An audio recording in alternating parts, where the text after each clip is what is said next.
Friends, இப்போ வந்து நம்ம வந்து கத்திரிக்காய் போட்டு கார குழம்பு பண்ண போகிறோம். இன்றைக்கி பசங்க ஸ்கூலுக்கு போயிருக்காங்க, இதை தான் கேட்டாங்க. அதுக்காக நம்ம அதான் பண்ண போகிறோம். அடுப்பை ஆன் பண்ணியாச்சு. சட்டியில் பண்ணுறேன், நல்லாயிருக்கும் சட்டியில் பண்ணோம், அதனால் செஞ்சுருக்கோம். இப்போ நம்ம எண்ணெய் ஊற்றிக்கலாம்.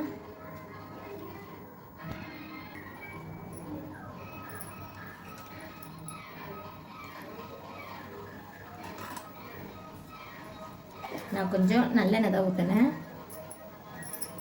கார குழம்பு இந்தமாரி வத்த குழம்பு இதுக்கெல்லாம் கொஞ்சம் நல்லெண்ணெய் நம்ம கலந்து பண்ணோம்னா நல்லாயிருக்கும்.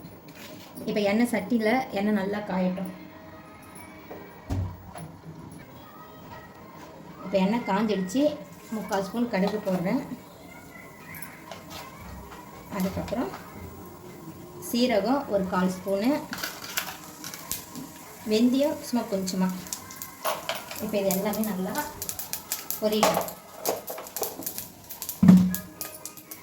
பொரியிற ஸ்மெல் சத்தம் கேட்கும்னு நினைக்கிறேன்.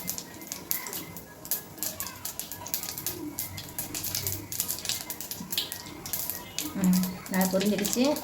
இப்போ வந்து பூண்டு வந்து ஒரு பல் பூண்டு முழுசாக ஒரு கட்டி பூண்டு உரித்து இடித்து வச்சுருக்கேன், அது போடுறேன்.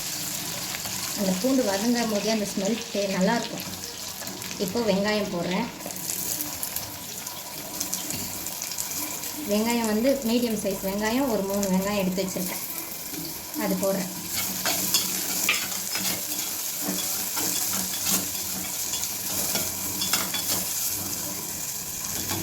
வெங்காயம் வதங்கும் போது கருவேப்பிலை கொஞ்சம் போட்டுக்கலாம். அதுலேயே நான் எடுத்து வாஷ் பண்ணி வச்சுருக்கேன்.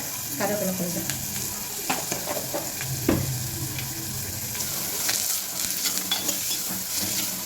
இப்போ இதெல்லாம் நல்லா வதங்கட்டும்.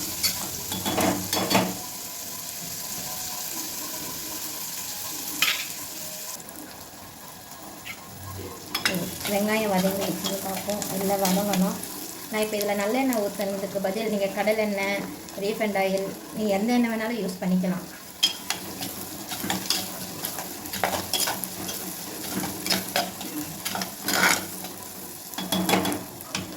இன்றைக்கி நான் இட்லிக்கு மாவு போட்டிருக்கேன்.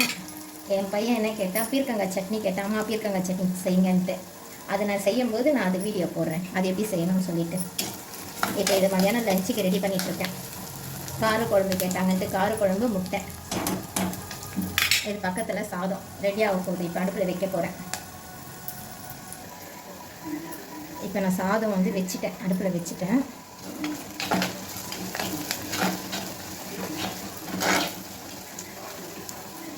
ஃப்ரெண்ட்ஸ், நான் இப்போ தான் சேனல் ஓப்பன் பண்ணியிருக்கேன். பாருங்கள், சப்போர்ட் பண்ணுங்கள், சப்ஸ்கிரைப் பண்ணுங்கள், லைக் பண்ணுங்கள், ஷேர் பண்ணுங்கள். உங்களுடைய ஆதரவு எனக்கு வேணும். ஃபஸ்ட் டைம் எனக்கு ஹெல்ப் பண்ணுங்கள். எதனா செய்யணும். இப்போ நல்லா வதங்கிடுச்சு. இப்போ இந்த தக்காளி போடணும்.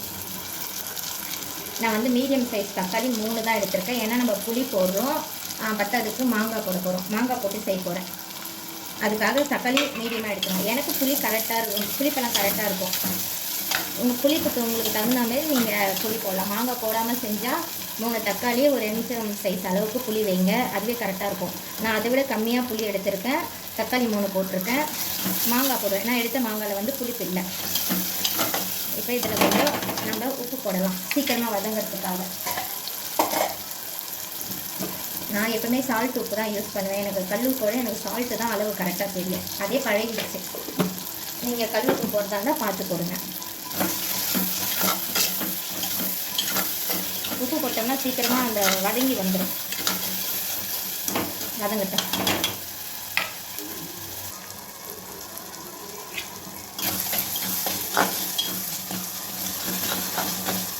இங்கே பாருங்கள், மெசஞ்சிடுச்சு. தக்காளி நல்லா மெசஞ்சிச்சு. நம்ம இந்த சட்டியில் பண்ணுறப்போ நம்ம இந்த கலக்குறோம் இல்லையா, அதுலேயே அது சீக்கிரம் மெசஞ்சிடும்.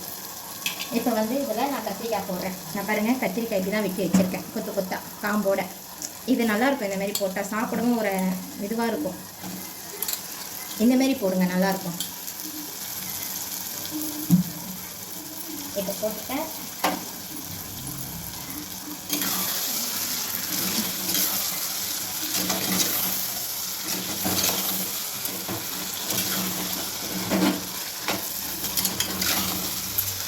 இப்போ நான் அனல் கொஞ்சம் கம்மி பண்ணிக்கிறேன்.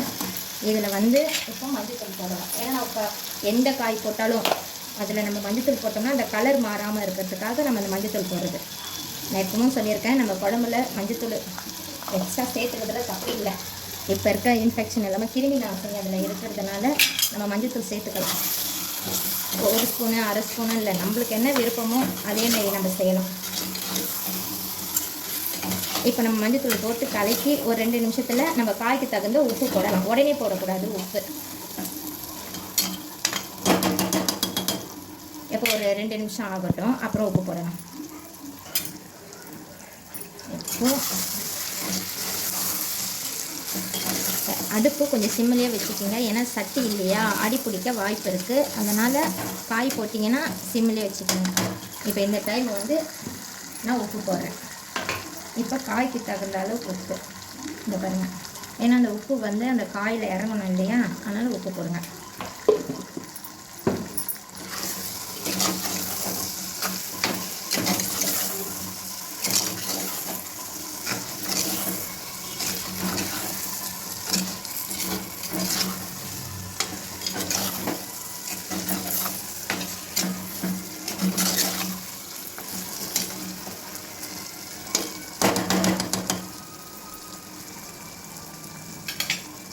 இப்போ இது அந்த உப்பு போட்டதுனால இது ஒரு 2 நிமிஷம் அந்த உப்பு, இந்த மஞ்சத்தூள், அந்த தக்காளிங்க இதெல்லாம் அந்த காயோடு நல்லா ஊறட்டும்.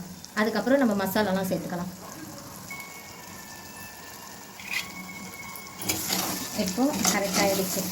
இப்போ இந்த டைம் வந்து நம்ம மசாலா சேர்த்துக்கலாம்.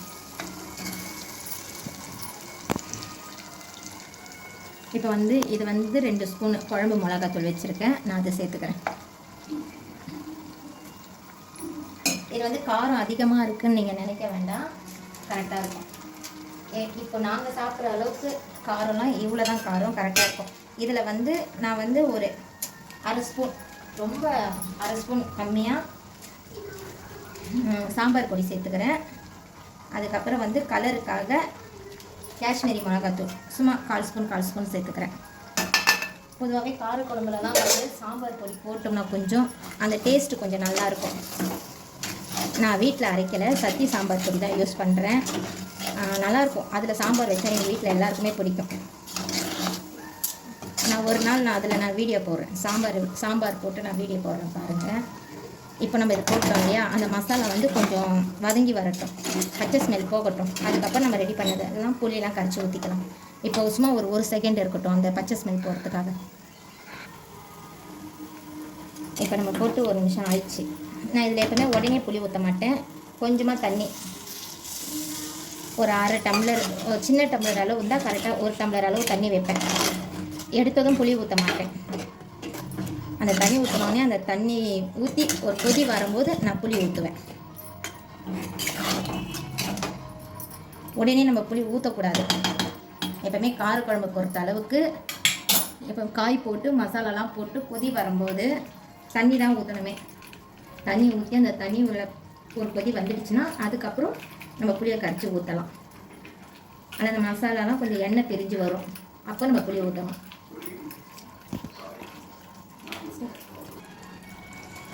இங்கே பாருங்கள், அப்படியே எண்ணெய்லாம் எப்படி எப்படி சூப்பராக தேன் மாதிரி இருக்குது பாருங்கள். அதுக்கே தண்ணி தான் ஊற்றணும். இந்த டைம் வந்து நான் புளி கரைச்சி வச்சுருக்கேன், அந்த புளி ஊற்றுறேன்.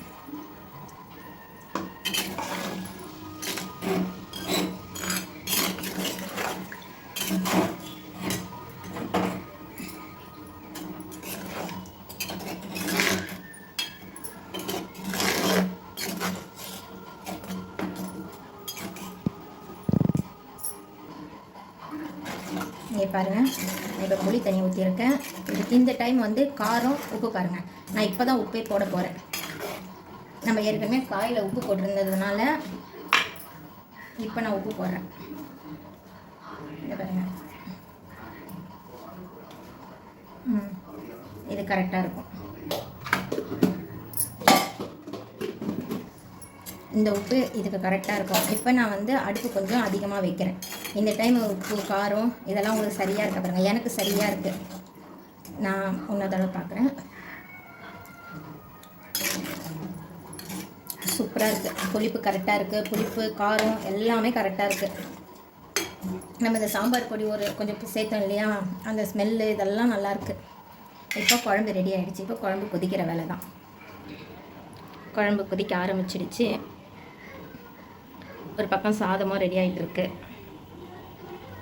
இது குழம்பு கொதித்து முக்கால் கொதி வந்த பிறகு நம்ம அப்போ மாங்காய் போடலாம். இறக்கிறதுக்கு ஒரு 10 நிமிஷம் முன்னாடி நம்ம மாங்காய் போட்டு இறக்கணும்.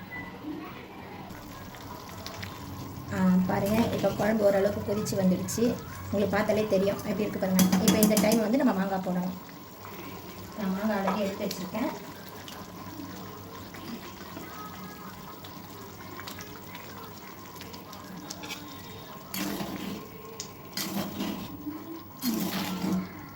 இப்போ 10 நிமிஷம் கொதிச்சிடுச்சுன்னா குழம்பு இறக்குற பக்குவத்துக்கு வந்துடுச்சு. இந்த பாருங்க, தண்ணியாக இருக்குதுன்னு உங்களுக்கு இது தண்ணியாக இல்லை, கரெக்டாக இருக்குது. இன்னும் 10 நிமிஷம் கொதிச்சிச்சுன்னா கரெக்டாக வந்துடும். பாருங்கள் குழம்பு எப்படி இருக்குது பாருங்கள், நல்லா திக்காக. நம்ம போட்ட மாங்காய்லாம் வந்து நல்லா வெந்துடுச்சு. குழஞ்சிரவும் கூடாது, அப்படியே எடுத்து சாப்பிட்ற மாதிரி இருக்கணும். தெரியுதுங்களா? இப்போ குழம்பு ரெடி ஆகிடுச்சு. சாதமாக வடிச்சிட்டேன். பக்கத்தில் நான் முட்டை போட்டிருக்கேன். இதை பாருங்கள், நான் முட்டை அதுதான் குழம்பு, முட்டை, அப்பளம். இன்றைக்கி மதியானம் லஞ்சு இது தான். இப்போ நம்ம இதில் வந்து கொத்தமல்லி தூவி இறக்க போகிறோம். என்கிட்ட கஸ்தூரி மேத்தி இல்லை. நான் எப்போவுமே கஸ்தூரி மேத்தி ஃபினிஷ் பண்ணி இறக்குவேன். எனக்கு காலி ஆகிடுச்சு. நீங்கள் இருந்தால் நீங்கள் போடுங்க, அதுவும் நல்லா கமகமன்னு இருக்கும். நான் எப்பவும் சொல்கிறது தான், எங்கள் வீட்டில் கொத்தமல்லினா எல்லாருமே நல்லா சாப்பிடுவோம். அதனாலவே நான் கொத்தமல்லி எப்போவுமே அதிகமாக யூஸ் பண்ணுவேன். நல்லது, நல்லா அது ஒரு டேஸ்ட். குழந்தையிலேருந்தே பசங்க அதை சாப்பிட்டு பழகிட்டாங்க. அதனால் கொத்தமல்லின்றது நான் நிறையா போடுறேன். இந்த இடத்துல நீங்கள் கஸ்தூரி மேத்தி இருந்தால் போட்டுக்கோங்க. செஞ்சு பாருங்கள், சாப்பிடுங்க. எப்படி இருக்குன்னு சொல்லுங்கள். லைக் பண்ணுங்கள், கமெண்ட் பண்ணுங்கள், ஷேர் பண்ணுங்கள். மறக்காமல் சப்ஸ்கிரைப் பண்ணுங்கள். நான் நியூவாக சேனல் ஓப்பன் பண்ணியிருக்கேன். உங்கள் சப்போர்ட் எனக்கு எப்போவுமே வேணும். Thank you so much.